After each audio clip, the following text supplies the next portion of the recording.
Peter goes to a doctor. "Doctor, I have a problem," he says. "When I sleep in my bed, I think that there is somebody under my bed. I look under my bed, and I think there is somebody on my bed. On, under, on, under. I think that I am crazy." The doctor thinks for 1 minute. Then he says, "Come to me for 2 years. Come here 3 times in a week, and I will help you." "How much will I pay?" Peter asks. $100 for a visit, the doctor says. Peter says, "I will think about it." Peter never comes back.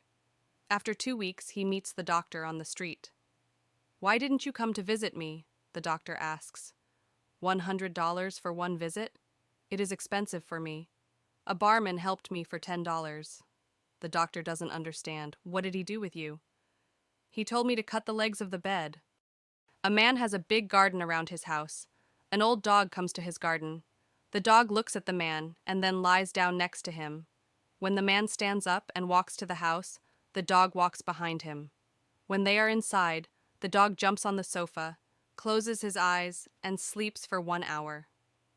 Then he wakes up and walks to the door. The man lets the dog out. The next day, the dog comes again. He jumps on the sofa and sleeps for an hour. This is happening every day for 3 weeks. The man wants to know why the dog comes to his house. He writes on a piece of paper these words: "Every afternoon your dog comes to my house and sleeps for 1 hour on my sofa." Then the man puts this piece of paper on his collar.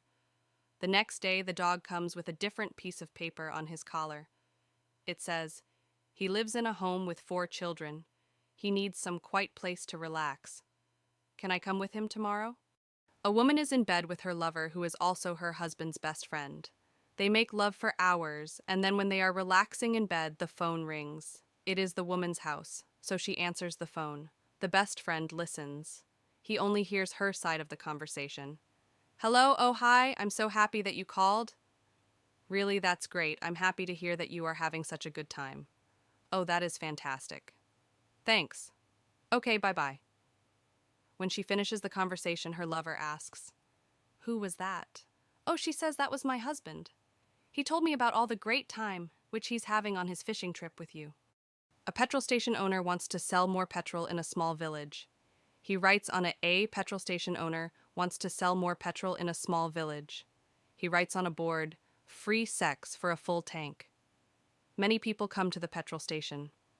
One of the first people is Hugo. When his tank is full, he asks for free sex. The owner tells him, "Tell me a number from 1 to 10. Hugo says 8. The owner says, "The number is 7. "Sorry, no sex this time." The next week, Hugo comes with his friend Augustine. When Hugo's tank is full, he asks again for free sex. The owner wants to hear the correct number again. Hugo says 2 this time. The owner says, "Sorry, it is 3. No sex today."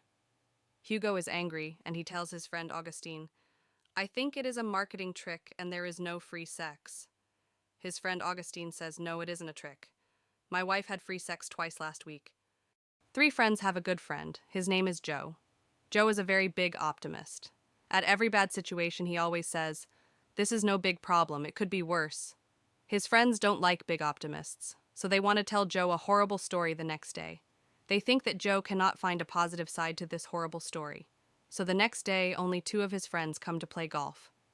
Joe asks, "Where's Gary?" One of his friends says, "Yesterday Gary saw his wife in bed with another man.